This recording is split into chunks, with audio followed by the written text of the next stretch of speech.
Prastutaranta Sri Srimati Divine Grace, Sri Bhaktivedanta Swami, Srila Prabhupada ki Jai, Ananta Koti Vaishnavrinda ki Jai, Gaur Premanandi.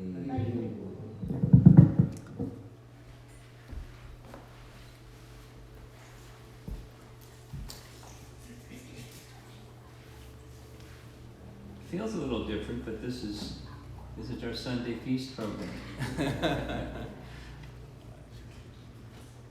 So welcome everybody, whoever's online. Can they see the screen? Yes. They can see? Yeah. The remote people can see the screen? Yes. Testing that actually. Okay, just a second.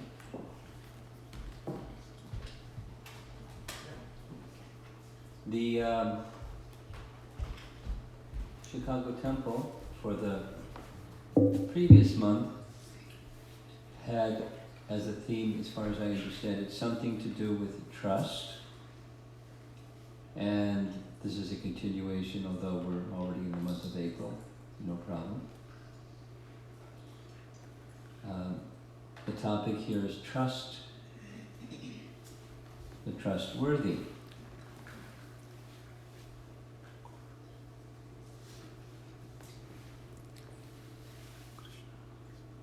Trust isn't the same as faith. They have some overlapping features. To go forward on anything that you do, walk across the floor, there has to be some trust that the floor is going to hold your weight, you're not going to fall through the floor. So there's some confidence based on something. Lots of people walked across the floor before you and they didn't fall in. So probably safe and so forth. But, now in relationships, ultimately the supreme trustworthy one is, we know who? Krishna, the supreme of everything.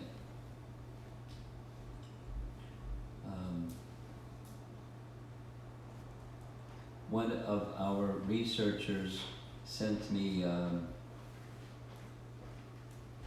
text written by Vedanta Deshika. You've heard his name before? Vedanta Deshika? Yes. He's the principal acharya in this group. After Ramanujacharya's life, they had some dispute. And then the dispute resulted in two groups, or you could say schism or something. And one group said, in the process of surrender, you just once, like Ram said to Vibhishan, just once, business finished, back to Godhead. Prapati it's called. And that's just one group. And Vedanta Deshika is of that one group. And then there's another group that said, no, it's an ongoing, it's not just a one time. So it's a relationship of submission. It's not an event of submission. So there's another group. But one of the principles of this Prakriti or surrender, because they also use Sharanagati, both groups. Same, because we've been speaking about Ramayana, one of the essential items in surrender is the person is worthy of surrender. That is, they have the Shakti, they have the disposition to give shelter to those that are lesser than them. Guru Maharaj, in online they are asking you to speak closer to them. Thank you.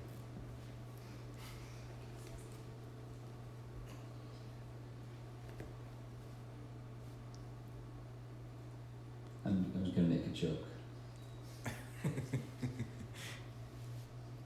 Has it been sanitized?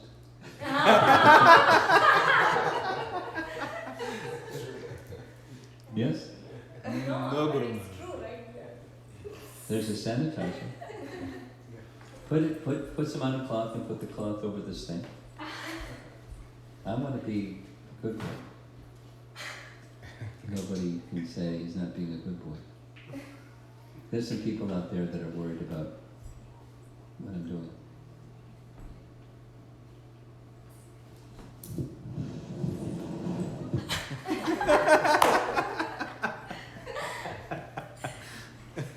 Smells good.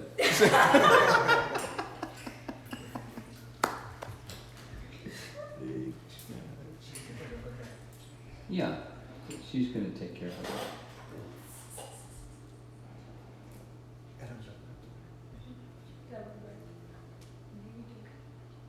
Put some more. More than just this little dab. You're intelligent, you're an engineer, go ahead. So, one of the, this is in Valmiki, this is in the explanation of the process of surrender. Just do it. Yes, okay. You know the motto. Not me, over here.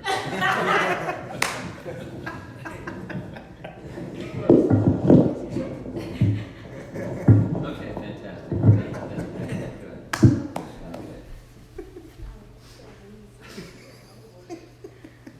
So he's going to chloroform me or something.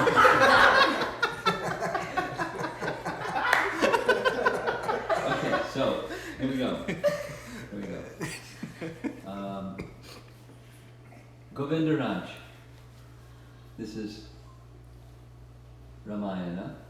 Govindaraj has taken teachings that come in disciplic succession from Ramanujacharya and so forth and so on, that Ramayana teaches 18 principles of surrender, and one of them is the person unto whom one is surrendering should be capable of delivering you. That's in Vedanta Deshika's teaching also. So it connects with this. The person to whom you extend trust should be trustworthy. And you know, one of the best ways of creating a relationship that's trustworthy and dynamic is being trustworthy. I'll say it again. One of the best ways of establishing a relationship with another person where you feel there's a trustworthiness in the relationship is be trustworthy. So I chose to take a particular verse that comes from Srimad Bhagavatam. This is Canto 8, Chapter 22, Text 29. This is the Bali Maharaj story. And in the Bali Maharaj story, Vamana has come. Lord Vishnu himself, in the form of Vamana, has come to curb the powerful Bali Maharaj on behalf of the demigods. So he came in the form of a dwarf Brahmin, and he requested 3 paces of land because Bali really wanted to do some service. And so 3 paces of land, 1, 2, but he promised 3 paces of land, and with 2 paces of land he covered everything. So Bali said, you can put the 3rd pace on my head, but Vamana said, but you gave me a promise, you're a king, you gave me a promise, and you've broken your promise, so you should be punished. And so the punishment was, he bound him up like a criminal. And as the text shows at the bottom, to show the glories of his fully surrendered devotee, Vamana arrested Bali Maharaj for not keeping his promise. So here's the translation of this verse that I showed on the screen a moment ago. It's 29 and 30 together. Although bereft of his riches, fallen from his original position, defeated and arrested by his enemies, rebuked and deserted by his relatives and friends, although suffering the pain of being bound, and although rebuked and cursed by his spiritual master, Bali Maharaj, being fixed in his vow, did not give up truthfulness, because the punishment is because he broke his word. But he didn't. He did not give up his truthfulness. It was certainly with pretension that I spoke about religious principles, but he did not give up religious principles, for he is true to his word. Now, that's one of the principles of trustworthiness. You give your word, you keep your word. We'll say it negatively. Someone that gives their word and you can't count on it at all. What's that? That's, you don't trust that person because they say X and who knows if it's X. In the next moment, be an organizer of something and you'll find out what that's like. You know, you want to get some assistance and people say, sure, and then they don't even show up. It happens, like, too much. So that's not, I don't know if I'll give something that's really important. I'll give the opportunity, but not something that's critical because it's a trustworthy issue. So that's just like on simple things, what to speak of. Here, he sacrifices. So Lord Ramachandra is similarly renowned and revered, for he gives his word, he keeps his word. His father gives his word, he keeps his father's word, because truthfulness is an emblem of someone who is trustworthy. Let me read Prabhupada's purport here. Bali Maharaj passed the severe test put before him by the Supreme Personality of Godhead. This is further proof of the Lord's mercy toward his devotee. The Personality of Godhead sometimes puts a devotee to severe tests that are almost unbearable. One could hardly even live under the conditions forced upon Bali Maharaj. That Bali Maharaj endured all these severe tests and austerities is the mercy of the Supreme Lord. The Lord certainly appreciates the devotee's forbearance, and it is recorded for the future glorification of the devotee. This was not an ordinary test. As described in this verse, hardly anyone could survive such a test, but for the future glorification of Bali Maharaj, one of the Mahajans, the Supreme Personality of God had not only tested him, but also gave him the strength to tolerate such adversity. Here's the highlight phrase. The Lord is so kind to his devotee that when severely testing him, the Lord gives him the necessary strength to be tolerant and to continue to remain a glorious devotee. So there it is. Read it again. The Lord is so kind to his devotee that when severely testing him, the Lord gives him the necessary strength to be tolerant and continue to remain a glorious devotee. Now sometimes it's not easy. And Prabhupada recognized that. Here's his one message to Upendra. Upendra was one of the personal servants of Srila Prabhupada. This is a phrase that Prabhupada used, relationship, and add another phrase, and no one's keeping score. Love and trust, it rests upon, give and take rest upon love and trust. And when no one's keeping score, then it's really love and trust. So, Prabhupada writes, 1970. Now all my disciples must work combinedly and with cooperation to spread the Sankirtan movement. If you cannot work together, then my work is stopped up. Our society is like one big family, and our relationships should be based on love and trust. We must give up the fighting spirit and use our intelligence to push ahead.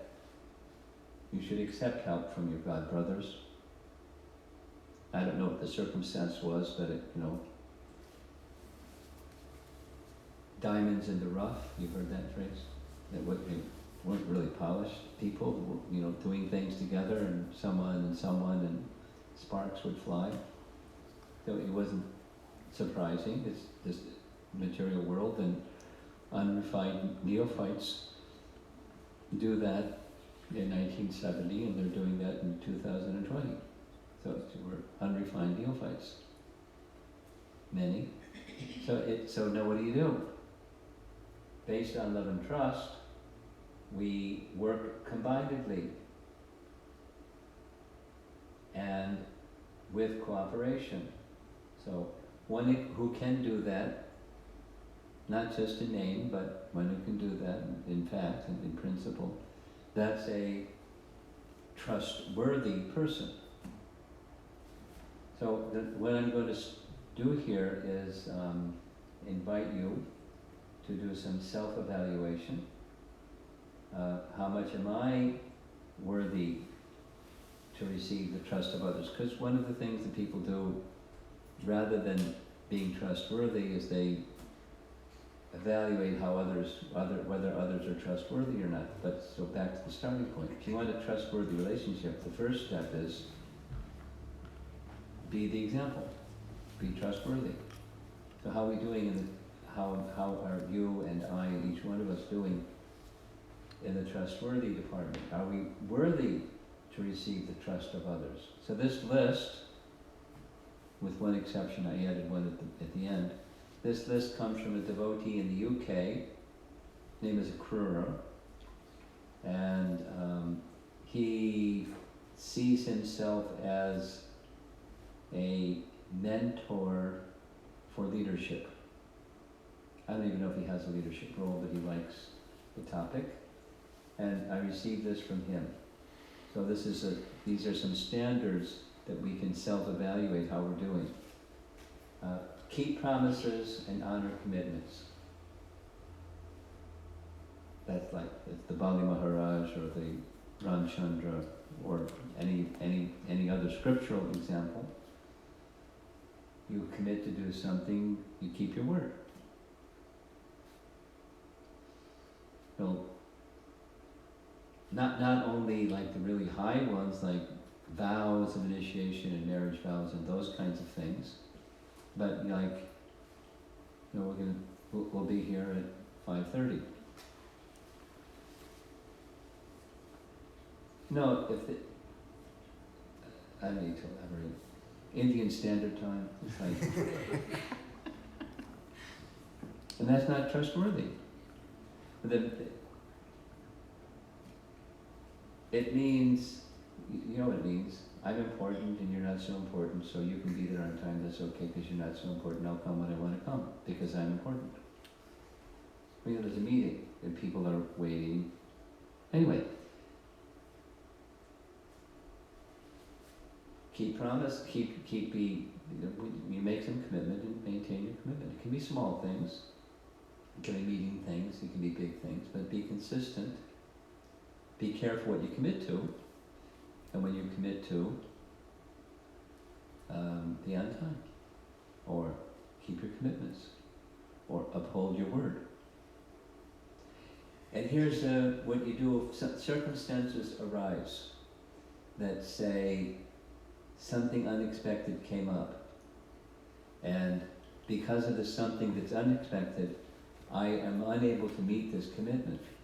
In the workplace or with the community or whatever. And I had to cancel some visits here and there and cancel the flights. That wasn't so difficult. But I had let people know, this month of such and such, I'm not going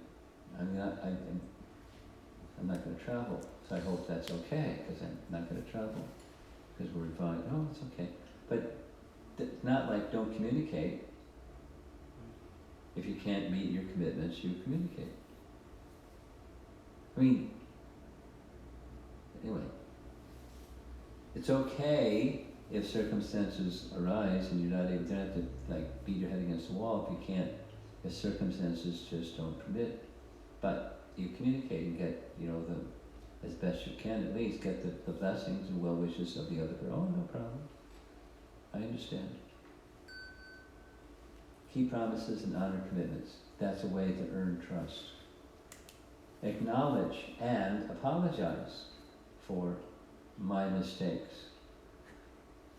Now, I don't know if there's anybody in this room that thinks that they've never made a mistake, but the rest of us that believe that we do make mistakes, when you make a mistake, it's brought to your attention. You may not need someone to bring it to your attention, but when it does come to your attention, you acknowledge it. And you extend apology. Now, not only I believe it's a principle to live by, I try to be consistent. And some people say, no, you shouldn't apologize. I say, why should I apologize? It was a mistake. And I feel, I have a feeling about the mistake, and I'm expressing that feeling. I feel badly.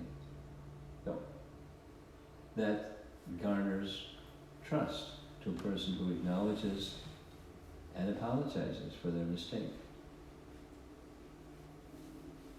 Remain loyal to the absent. What does that mean? One of the things not to do, one of the symptoms of lack of trustworthiness is somebody isn't in the room and you go blah blah blah, so that somebody that's not in the room, blah blah blah. And what does that tell the person that you're speaking to about party C? They know that when they're not around, you're going to do blah blah about them, because that's the kind of person you are. I don't think I want to get too close to you, because you're not a trustworthy person. If you have something to say about person C, go to person C. And if you don't feel that person C can hear what you have to say, find out another method. Go to, the person who's close to person C, or the authority of person C, or it's super soul in their heart, or, but don't come to me about person C. Because I know that's what you're going to do in relation to me. When you're with person C, you're going to talk bad about me. Yes. And then the next person, the next person, the next. So, one of the ways to demonstrate, you can look at yourself, and do you ever do this? Remember that we had it at our January get-together, there was this application exercise that said, when you, at the end of the day, look at decisions you made or actions you did or things you said, and does that align with your values? And if not, what did it align with? And try to align your choices with your values. So this is a value. It's an important value to be trustworthy and to earn the trust of others. And then you can have a trusting relationship. Okay, so 4, share information, both positive and negative, with people who need it. Now, confidentiality has its place, and transparency has its place, and people that need information, you share information. Now, some people don't like that.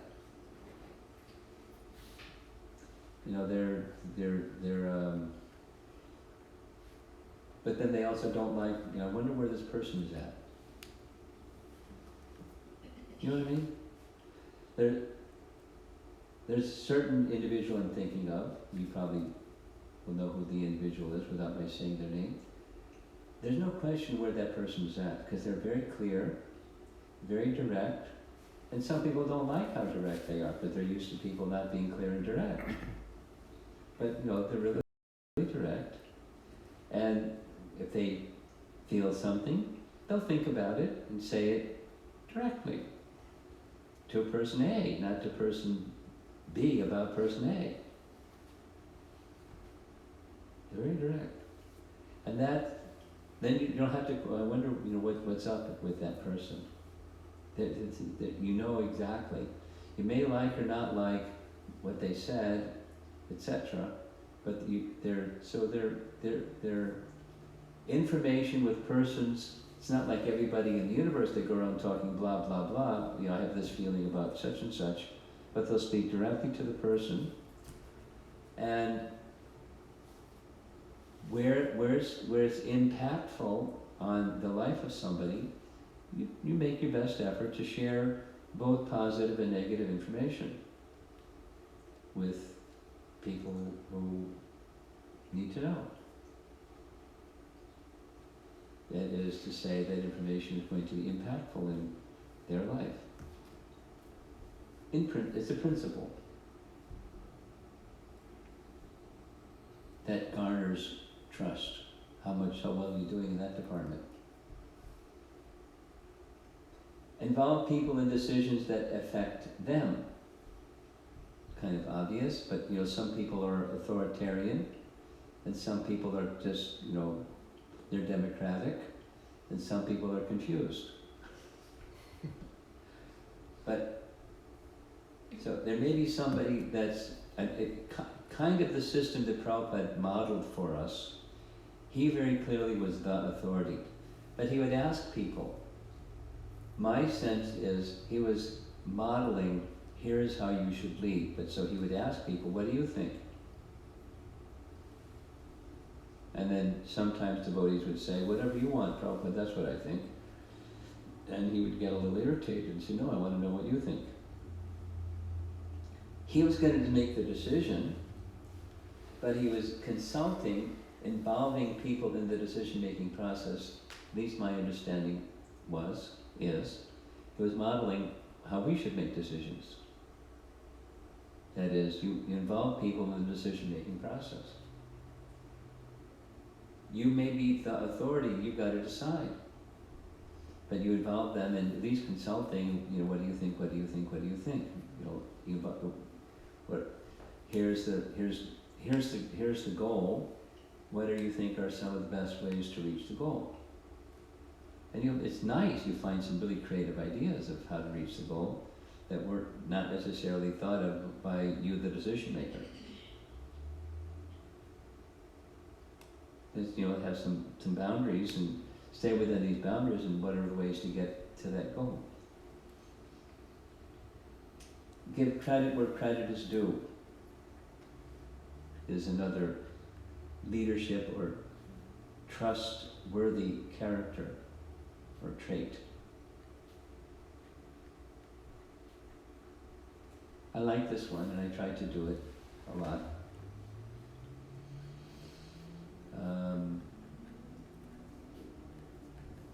Here's one example. I get requests now and then, more than now and then. Can I have a copy of that presentation you just made on da-da-da-da-da? And there's about 60, maybe 70% of the graphics and even the initial text and stuff comes from somebody or somebody else or somebody else. I have an idea, here's my idea. See what you can come up with. They come up with something, modifications. Another 30 to 40% is something that I've added or adjusted or something or other, a different image or something. But largely it's somebody or somebody, and give credit to that somebody. And if you consistently do that, not only the somebody that did the work, they feel appreciated, but it's demonstrating, it's modeling, give credit where credit is due. It doesn't have to be excessive or obsessive. It's just give credit where credit is due. It's a leadership trait. It's a trait of that garners trust.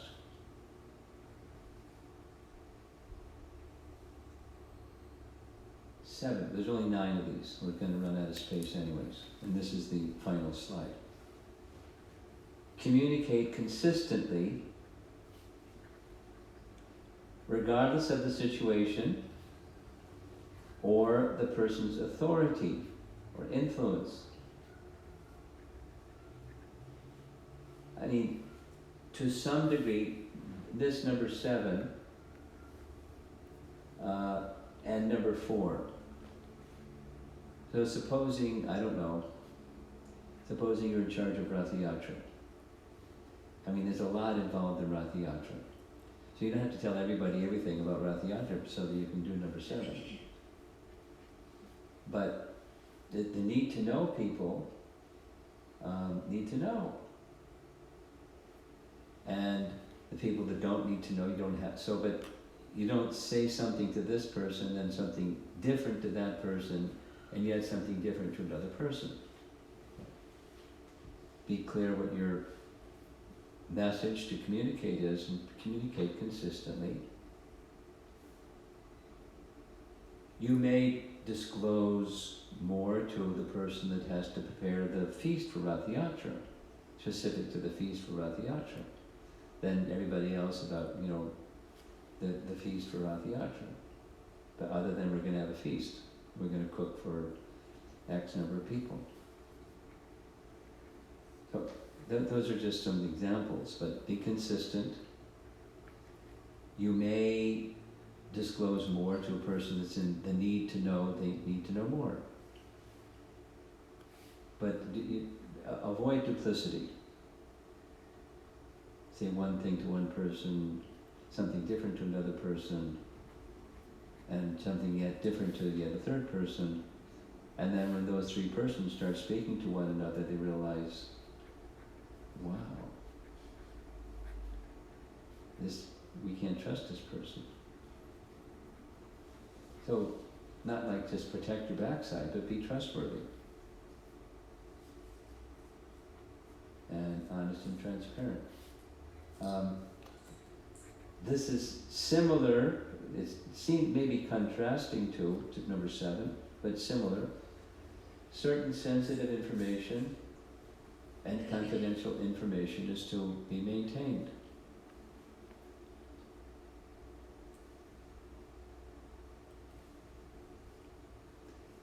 I know lots of things about a lot of things that I don't share with anybody, except Super Soul. I mean, I don't.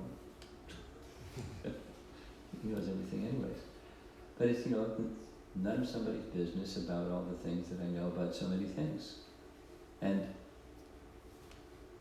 one who is consistent in maintaining confidentiality, then you can trust. Let me share something with you, but you don't even have to say. You can say or not say. Please maintain confidentiality. Got it. And then maintain confidentiality. And how you communicate something may be sensitive, so that not just the information is sensitive, you have to, if it is conveyed, it has to be conveyed in a sensitive manner. So that's a trustworthy feature. And number 9 I added, avoid taking trust for granted, that is, risking strained or damaged relationships. Now, this is not from this devotee of Kura, it's something that I added, because I recognize I make this mistake. I'm acknowledging, which is this one, number 2. I make a mistake. I have, not always, but there's been a number of circumstances where I just have become so well acquainted with another person, I just assume, without doing the other 8 things in a consistent manner, the relationship is so strong. I may not have to convey certain things or, et cetera, because, they'll understand. Then, they'll be okay. And sometimes that boomerangs. Like, how communicate such and such? Or how come you didn't, in whatever it is, you didn't involve me in some important direction or decision or something, because it impacts my life and my devotional service. Anyway, without giving examples, this and that and the other, it's a principle to be wary of or aware of, that don't take relationships for granted, however strong and long-standing they may be, just like in a family, or amongst friends, or in a community, or whatever.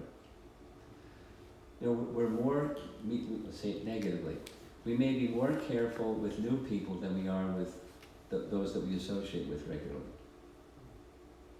That happens. We're like, delicate and careful, and we invest in new relationships, and then the long-standing relationships, we don't invest so much in them, and etc. That happens. And some people start to wonder, hey, what happened? I checked out.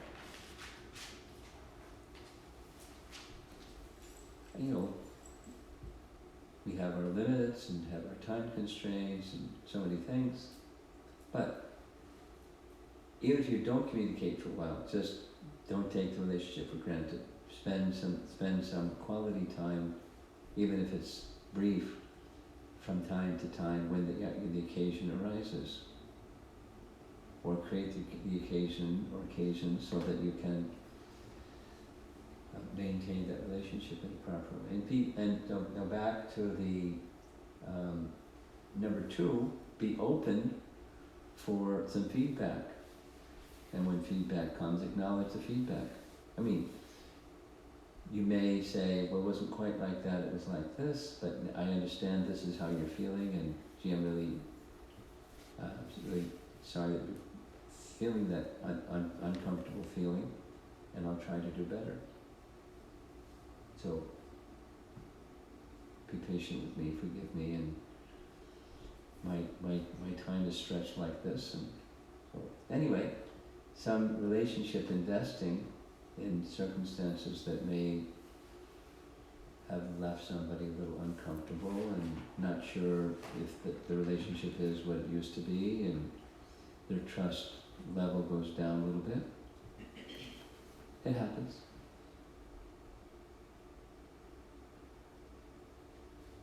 It doesn't happen only with newer people or medium people or been around a long time people. It happens. It's just so. If you want to have a relationship of trust with others, or even one other, then the starting point is be trustworthy. And as you are trustworthy, then you're more likely to have a trusting relationship with someone else. You don't spend all your time evaluating how are others doing in these departments. Spend time and see how you're doing in these departments, so that you're worthy of another's trust. And that'll help bring a relationship or relationships in general up. You may be selective. My capacity is not so great, so but I want to have good relationships with some close people. And your best way is be trustworthy. That's the message for this Sunday program. That's the last slide.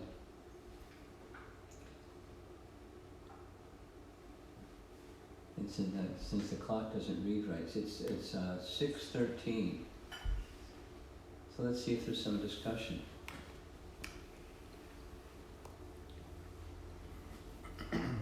Yeah.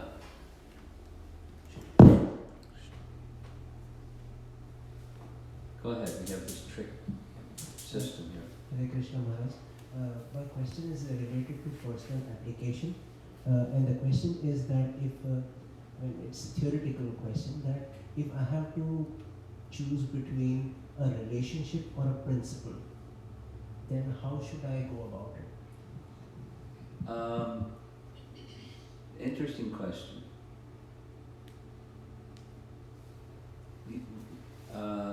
Why does it have to be either or? Your question is, if I have to choose between either or, how do I choose? My reply is, why does it have to be either or? Meaning, I'll speak personally. I place relationships way up here, but to place relationships way up here, I'm not prepared to compromise principles. Not details, but principles. But relationships are way up here and consistent with principles. So why either or? If you have something specific in mind that you think is, you can share publicly, that's fine, but why does it have to be a choice either or? Sometimes, Maharaj, we get into a situation where, like I'll give example of my children. Sometimes we get into a situation where we just maybe ignore something that they have done which is wrong. Okay. And we say that. That's not a principle, that's a relationship. But, okay. Because relationship is also a principle. I, as the parent, am investing in this relationship with my child, my son or daughter, because I really value the relationship, and where I'm going to be careful as a parent to make sure that the dynamic, on the one hand, the dynamic of the relationship is wholesome, because that's most important, because otherwise it's going to go nowhere. At the same time, when there's a principle that is unwholesome, how do I express that? Now, I've been hearing Prabhupada's recorded lectures a lot lately, and it's been in chapter 2 that I've been hearing from, and maybe 5 or 6 different lectures he was explaining the principle of controlling the senses and speaking about relationships with children. And the principle that he was describing is telling the child, don't do this, can last for a couple of minutes, then after some time lapses, it's back to, doing this. So a principle in relationship with a child, Prabhupada was saying it, several times, higher taste, because that was the text that he was speaking about. Then he gave an example. A friend of mine, a business associate, came to my home. He saw my son doing something and he told him, stop it. So he stopped it for 3 minutes. But then Prabhupada laughed and said, he's only going to stop for a few minutes because he has to have a higher engagement. So that's part of parenting, is higher engagement. But, supposing the answer is, by behavior or by word, no. No, then one has to be prudent about where you draw lines and where you don't. Just be accepting, presently. That's the behavior. I mean, parenting is a complex thing. But let me invest in the relationship. Let me invest in activities that are of the higher taste nature. And see what happens. And you'll be patient and mature. And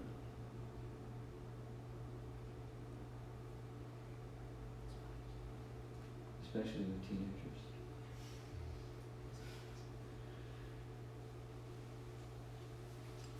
Anything else?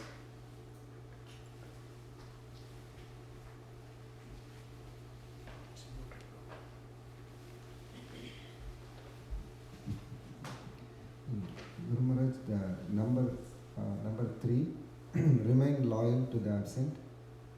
we can speak good things about. Oh yeah. Oh yeah. There's somebody, when I was growing up, there's somebody their personality trait was, as soon as there was somebody in a group and they left the group, they'd immediately start, oh, that person is so wonderful, this quality, this appreciation. And then the next person will leave and go, oh, this person is so wonderful, this quality, that character, this trait. That's not being disloyal to the absent. Okay? There's an online question. Okay. It just says, Watch out for the. yeah. Can you give an example of point number 4? Is the question. Point number 4. Share information, both positive and negative, with people who need it. Well, like the example I gave was somebody I know that you all know, and they're very direct with people that need to know. So let's think of some practical.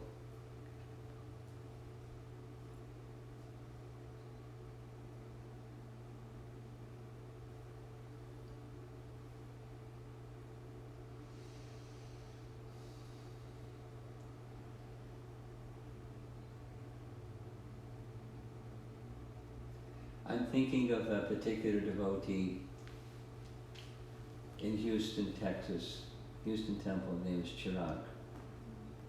He's the Sunday feast announcer. So he lets everybody know the stuff they need to know. He lets people know the stuff they need to not know. And he's really funny.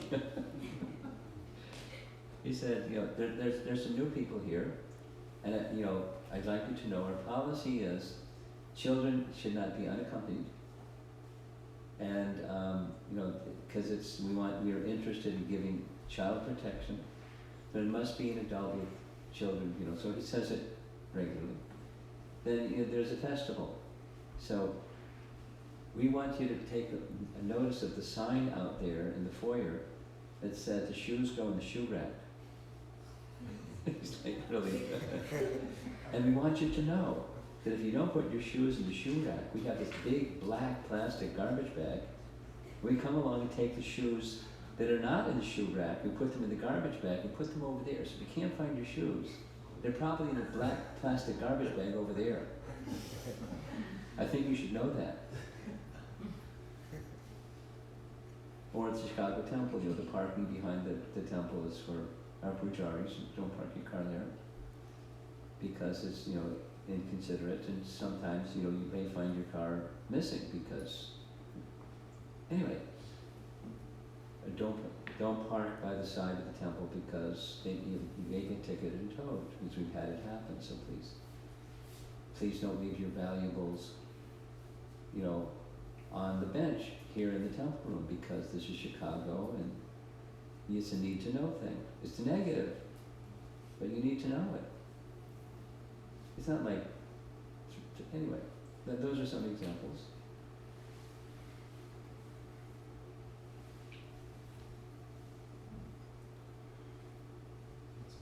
Well, that's it. Okay. I'm sure there's other besides these temple announcement kinds of examples, just in relationships. Maintaining confidentiality is one thing, and sharing with somebody that they really need to know, and even the negative things you need to know as well as the positive things. I'll think of something a little different than Sunday feast announcements shortly, I'm sure.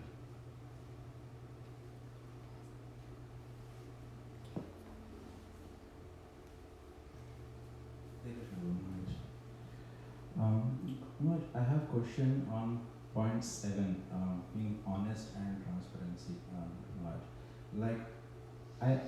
I always personally try to be honest and transparent, but sometimes based on my past experience, what happens is in some situation, if I'm honest and transparent, the Receiving party. the receiving party feel bad, upset, and even though I would have done my homework to make sure I communicate very nicely, not thinking about me but thinking about that person, and then I try to communicate it very nicely. But irrespective of, because of the subject, like what I'm communicating, because of I'm that, familiar with the territory. So one of the things that is important for you and me and each of us is we are not responsible for someone's emotions. We're responsible for ours. I'm responsible for my emotions. No, and I'm responsible to convey things in a appropriate manner for the time, place, circumstance. Even when I know that the reaction may not be, pleasant. Now there are some times when we don't convey unpleasant. Here's an example. When Vidura returned to Hastinapur, he didn't tell them the Yadu dynasty departed. He didn't tell them. He knew. How is everybody? And he didn't tell them. Because there would have, there's a Chanakya, Prabhupada would quote, there's a Chanakya Pandit saying, don't be the deliverer of bad news. Now the internet is just filled with people delivering bad news. Not only, CNN, it's just like communications, Facebook, emails, and however people. So, but the deliverer of bad news results in the person who is delivering the bad news, some unpleasant feeling goes to the deliverer of that news. It's unintentional. So there's a discriminating factor that has to be operating, and if you don't have discrimination, then you're going to make mistakes. But what you described to me is you're being conscientious, and people own their feelings. You don't own their feelings. You're not responsible. Here's a situation that just came up. Somebody over there was entertaining a relationship of marriage with somebody over there. And after some time, they realized this isn't going to work. But the second party had already some neediness towards the person that was not so comfortable with the relationship. So by conveying that to them, there'd be some unpleasant feelings. The advice they received from several persons is, do it nicely, but you're not responsible for their unpleasant feelings. You'll be responsible for more unpleasant feeling for yourself and the other person if the relationship isn't a suitable relationship. So just speak the truth. So, Maharaj, right now what I'm doing is like understanding that the relationship is so important to me. I don't say that, but I feel guilty that I should have been honest, but I'm not able to. It's not that I'm saying something like, but I need to share this. I need to talk on this topic, but I'm not able to because, Because why? Because the receiving party should not feel hurted, because I had my past experience that was the case. Well, okay, so you have to use your discrimination capacities.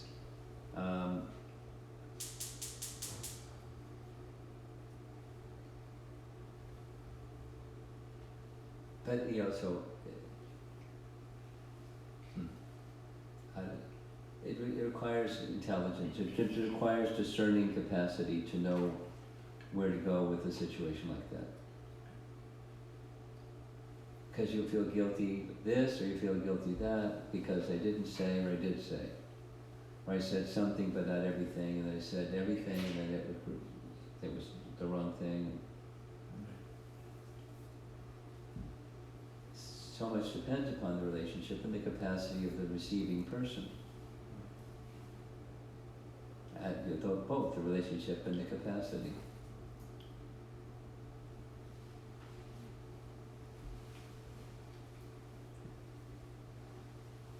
And then there's another factor, that is choosing the right time, place, and circumstance to convey what needs to be conveyed. You may wait at the right time, right circumstance.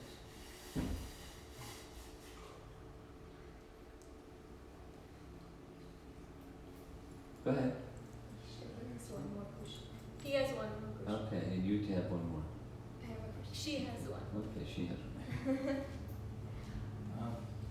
Manoj, one more thing, like in the office, sometime it really hurts to talk, like not to be truthful. It's very painful. But in office, circumstances are there where my manager whom I'm reporting, they ask me, you have to say lie because that's how we can get this done. So in that circumstances, I am in a dilemma. Is at my duty what I'm doing, or like I'm not able to understand what I'm doing, and I really feel very bad about what I do. I would too.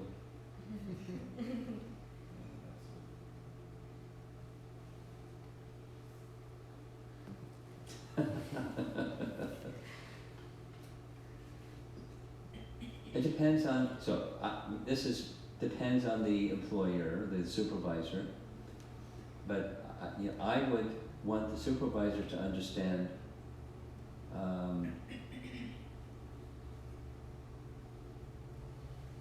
this is my nature, and there's two options. Get the job done and not tell the truth, or tell a lie.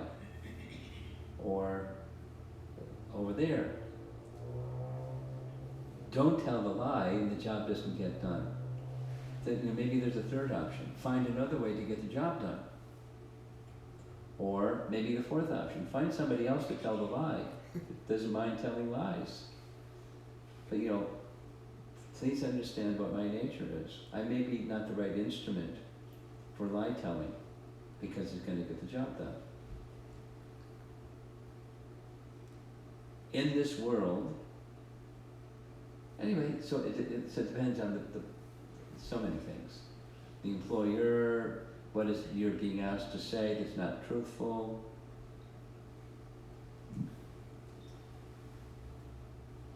You go down the path of diplomacy and can easily come back and bite you. Supposing sometime later that person finds out this wasn't true, that was a lie, and it's building mistrust. I think the dynamic of the workplace is, so let's try to find another way, or maybe you find another person who can do the lying besides me, because it just doesn't sit right. So imagine that case, if I'm very, very honest to my colleagues saying that, no, this is not what it is, and if you need to get this done, please try to find somebody else. Well, that's one option. There's multiple options I'm putting out in the air. And it depends on the situation, depends on your employer, depends on what's being asked of you, depends on so many variables. It would be good minimally good for your employer to know you're a principle-centered person. It's like, not how you, it's not in your heart to just to get something, to be fruitive. Get something done, tell a lie. Because otherwise it's not going to get done. That's not like, that's not my heart. So, can we discuss this? Let's look at something, do a little brainstorming, look at some other options. Maybe there's another way to get this done besides what you're asking. It's 2 + 2 = 4. At some point, if this is how I conduct or we conduct, it'll become known that they're not truthful. They're manipulators. And that breeds mistrust in the workplace. When you have mistrust in the workplace, it becomes so much more difficult to get things done, because where there's trust, you get all kinds of things done. And when there's mistrust, you can't, even little things, it's difficult. It's just, I have experience. It's like, it's a life lesson for me. Let's try to find some other way. Or if you really this kind of what's got to happen, there's no other option, I would prefer you find somebody else. I want you to do it. I want you to, or you're fired. Or whatever, I don't know. But, that's you get the idea. let's try to create trust in the workplace, and that's going to be more effective to get jobs done than this other methodology. That's my conviction in life. Sure. Can we find another way? I'm sure there's another way. Sure. So that you know, it depends on the employer and the situation and what you're being asked to do. So we're at 6:35. Hi, Krishna Gurwaj. As a teenager, as Yes. somebody who is surrounded with kids who thrive on gossip and kids who thrive on social media, which is also gossip, and kids, like teenagers, are very two-faced. They'll act one way to you, and then and it's, how do I know who I can trust?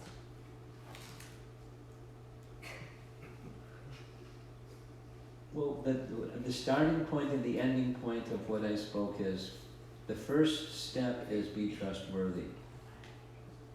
And these are some of the trustworthy items. And the more you are being trustworthy, you'll be able to discern who else is trustworthy, because you're not only reciting like catechism these principles, but you're living by them. You're aligning your words and your actions and your choices by these principles of trustworthiness. And then the light will be on inside, and you'll be able to you have the discerning capacity better who's trustworthy.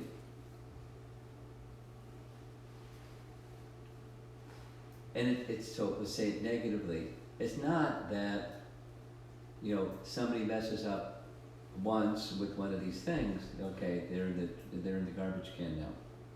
But if there's a consistent pattern of one of these things, that tells me I better be, not invest so much trust in this person, because they're consistently not doing one of these things. So I just think, respect, but step back. Does that help? Okay, so at school, sometimes we do like a special project, and then afterwards, my teacher will be like to the class, "Do you like the project?" And I'll have my hand down, and she'll call me, and she's like, "So what do you think?" And I'll honestly not like the project, but if I say yes, if I say no, I don't like the project, the teacher will look at me in a different way. Well, the kid that did the project will also look at you in a different way. Or it's her project. It's like a project she assigned. She thought it would be like A project that she assigned, so how do you like the project?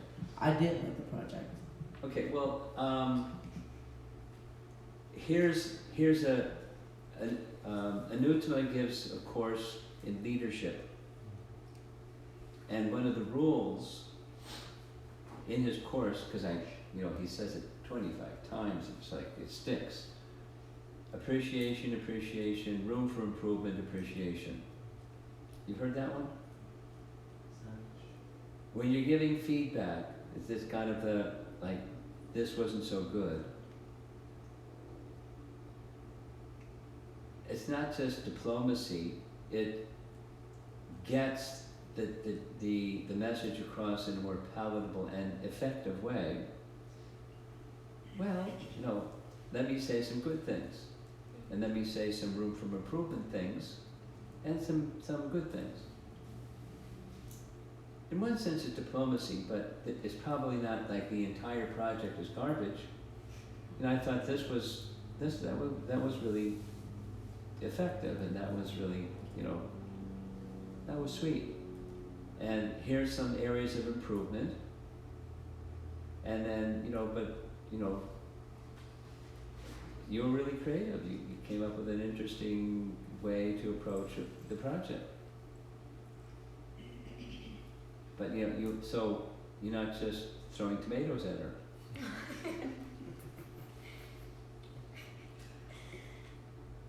Room for improvement. So think in that way.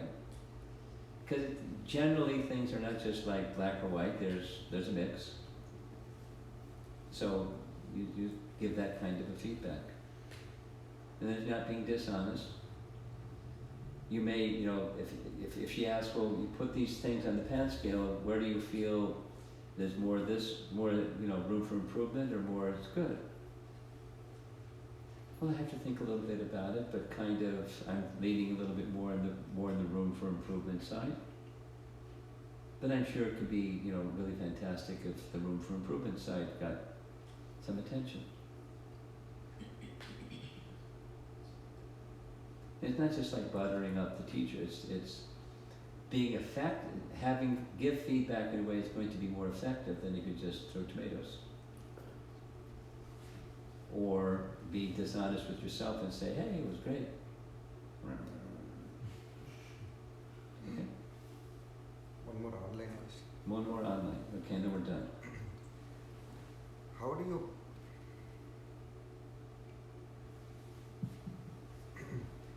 How do you balance empathy with transparency in new relationships, especially in situations where you need to reveal your heart, but the other party is not ready to hear what you need to say? So don't reveal your heart when they're not ready to hear what you have to say.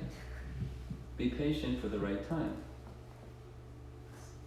Understand that it's a principle, but you're investing in the relationship so that the relationship becomes such that you can reveal what's important for them to hear. And you may start with something that's more modest, that may be good for them to hear.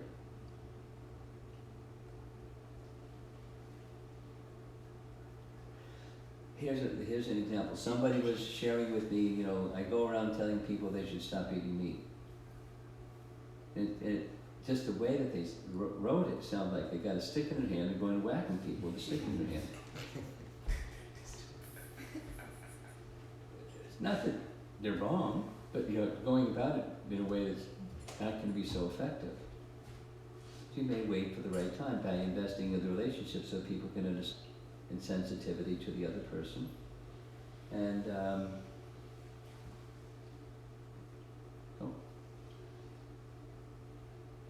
they're more likely to listen than if you just put your hands on your hips and say,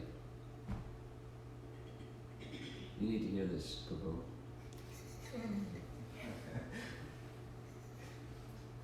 I saw you put your Bhagavad Gita on the floor. And we don't do that here. I know you're a new person, you didn't know the thing, but we don't do that here.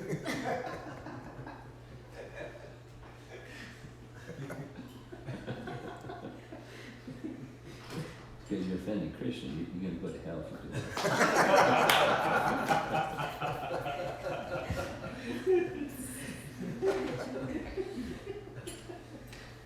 So don't do that again, okay? I'm your well-wisher.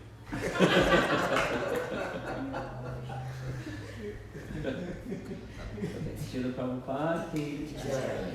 So, Mr. Ramapal Swami Maharaj ki Jai.